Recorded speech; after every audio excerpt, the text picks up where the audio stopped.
नमस्कार, मैं अतुल उपाध्याय और आज हम फैजाबाद में स्थित है और लोकसभा की तैयारियां जो है वो जोरों शोरों पर चल रही है। बीजेपी अपना प्रत्याशी उतार रही है, कांग्रेस अपना प्रत्याशी उतार रही है, हर पार्टी अपना जो प्रत्याशी है वो उतारने का उतारे हुए।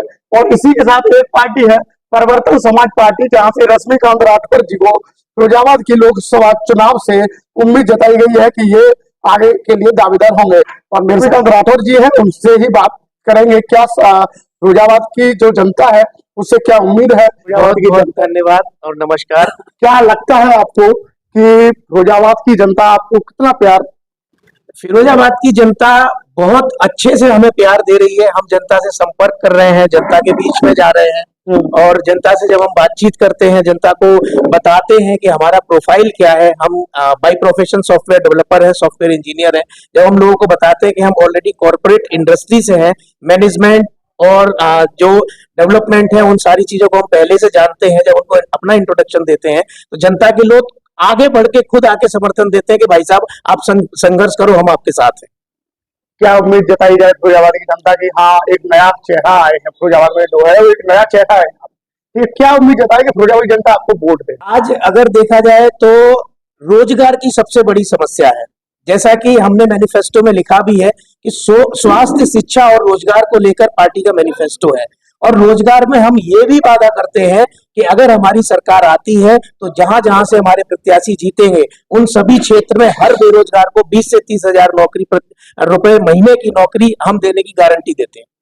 महंगाई है, महंगाई जैसे जनता बोल रही है कि महंगाई चरम सीमा पर है, तो महंगाई में क्या बदलाव लाएंगे कि ताकि जनता के ऐसा कुछ फ्री लाने की या फिर कुछ कह सकते हैं। देखो, आप तो एक पूर्व पत्रकार भी हैं। जी जी जी। हाँ, जैसे देखा आप एक मीडिया के समझ, तो आपको तो अच्छी नॉलेज होगी कि जनता क्या चाहती है।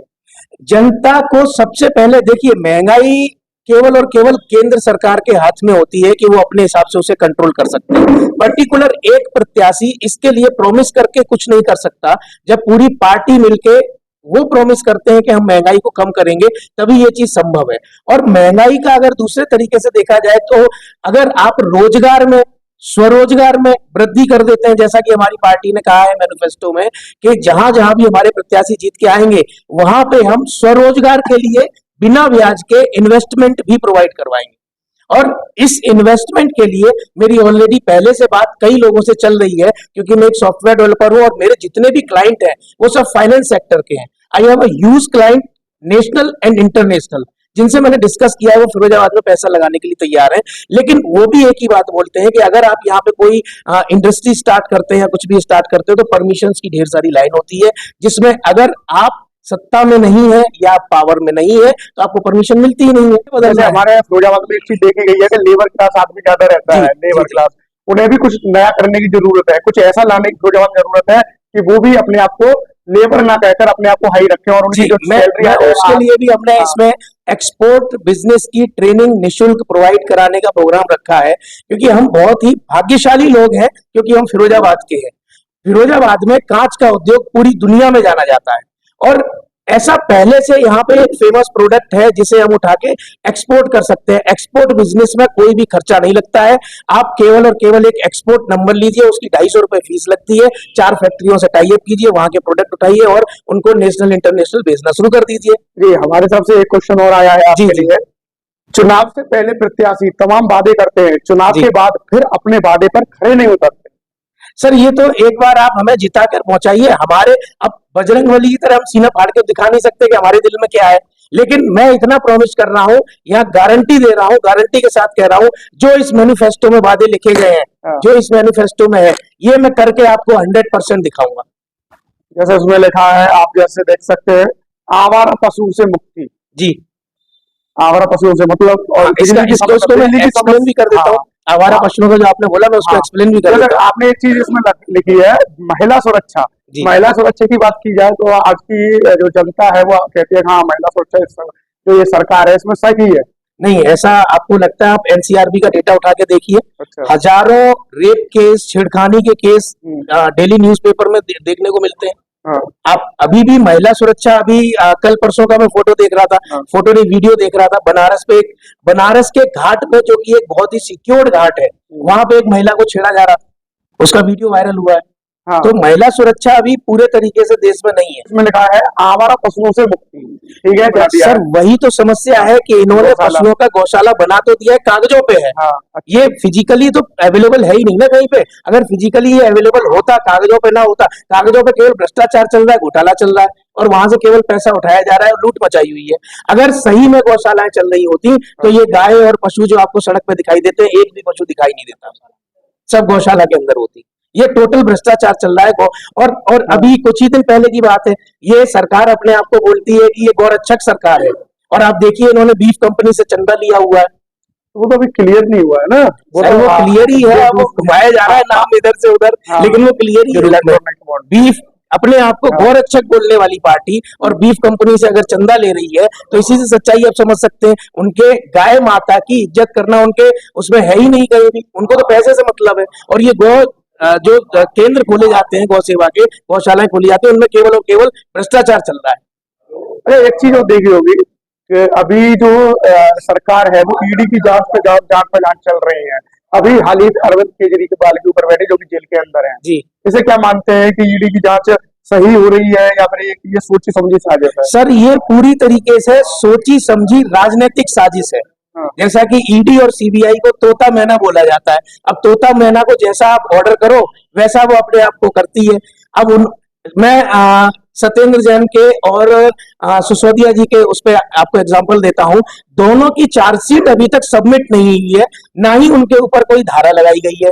ऐसे ही अरविंद केजरीवाल जी को चुनाव के जस्ट पहले गिरफ्तार करना, और ये इतिहास में पहली बार हुआ है किसी वर्तमान सीएम को गिरफ्तार किया गया है और उन पर कोई अभी केवल शक के दायरे में उनको गिरफ्तार किया, ना कोई चार्जशीट है ना कोई केस लगा है। फरीदाबाद की जनता को जो भी हमारी पार्टी ने मैनिफेस्टो बनाया है उसके ऊपर मैं बहुत अच्छे से काम करके दिखाऊंगा और फरीदाबाद की जनता से अपील करता हूं भारी बहुमत से विजयी बनाए और एक बार यहां पर सत्ता में आने का हमें मौका जरूर दें। अब आपसे पूछना चाहेंगे, जो आपका ये परिवर्तन समाज पार्टी है, क्या पद है आपका?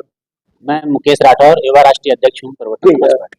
क्या आप क्या चाहते हैं कि हाँ आपके ये जो है रश्मिकांत राठौर जी फिरोजाबाद में आए, एक नया चेहरा उभर के आए हैं और पढ़े लिखे भी है, ये पूर्व पत्रकार भी है, सॉफ्टवेयर डेवलपर, डिजिटल मार्केटिंग के एक्सपर्ट भी है, जो एक सीनियर है, जो सीनियर भी है। क्या सोचते हैं कि ये कुछ नया लेके आएंगे, इसलिए हम आपको बताएं, हमारे यहाँ पार्टियां हैं वो 3 चीजों को लेकर के काम करती हैं। एक तो जाति को लेकर के, ठीक है, कि साहब ये हमारी जाति के हैं, ये हमारी जाति के हैं, हमें वोट दीजिए। एक काम करती है धर्म के आधार पर कि ये हिंदू धर्म है, मोमडन धर्म है, इस तरीके से काम करती है। तीसरा जो इनका मुद्दा रहता है कि बीजेपी की डर से सपा को और सपा के डर से बीजेपी को। यहाँ पर जो प्रत्याशी पार्टियां उतार रही हैं, जो मौजूदा पार्टियां हैं वो उतार रही हैं, वो पैरासूट से प्रत्याशी को ला रही हैं। वो मौजूदा प्रत्याशी जहाँ से स्थानीय होना चाहिए वो नहीं है। हमारी पार्टी जहाँ से स्थानीय व्यक्ति होता है वो व्यक्ति को मैदान में उतार रही है। अब जब स्थानीय होगा तब ना यहाँ की जनता का दर्द समझेगा। अब यहाँ पर मैं आपको बताऊं कि जैसे मान लीजिए रश्मिकांत राठौर जी हमारे यहाँ से स्थानीय प्रत्याशी, अब ये यहाँ के जनता का दर्द समझेंगे। हमारे यहाँ पूरे उत्तर प्रदेश में 80 लोकसभा सांसद चुने जाते हैं, दिल्ली में 7 लोकसभा सांसद चुने जाते हैं, गुजरात में 26 चुने जाते हैं। आप सोचिए कि वहाँ के सांसदों की संख्या कम है। हमारे यहाँ का उत्तर प्रदेश का युवा जो पढ़ा लिखा है, बेरोजगार घूम रहा है। हमारे बुजुर्गों ने बड़े अपना पेट काट करके इन बच्चों को पढ़ाया लिखाया आगे बढ़ाया ताकि के बुढ़ापे का सहारा बने। लेकिन वही युवा दिल्ली और गुजरात में मजबूरी में मजदूरी करने के लिए परेशान है। यानी कि यूं कहें कि दिल्ली और गुजरात सजी है दुल्हन की तरह और हमारे उत्तर प्रदेश की गलियां सजी हैं विधवा मूर्त की तरह। हमारे यहाँ रोजगार के साधन नहीं हो पा रहे हैं क्योंकि यहाँ पर नेता बाहर से ला करके बिठा ले जा रहे हैं। यहाँ का लोकल का प्रत्याशी होगा तो हमारे यहाँ मतलब जो है व्यवस्थाएं अच्छी देख रेख होंगी। फैक्ट्रियां जो बंद पड़ी हैं वो चालू होंगी, नई फैक्ट्रियां लगाई जाएंगी और उनमें जब यहाँ फैक्ट्रियां लगेंगी, उद्योग धंधे लगेंगे तो हमारे यहाँ का ही आसपास का व्यक्ति उसमें जॉब करेगा। मेरी इच्छा है, मेरी पार्टी की इच्छा है कि केवल एक राज्य का विकास होने से, मान लीजिए केवल गुजरात का विकास हो रहा है तो केवल गुजरात का विकास होने से भारत का विकास नहीं हो रहा। भारत का विकास तब होगा जब सर्व जगह सभी स्टेटों में फैक्ट्रियां लगाई जाएंगी।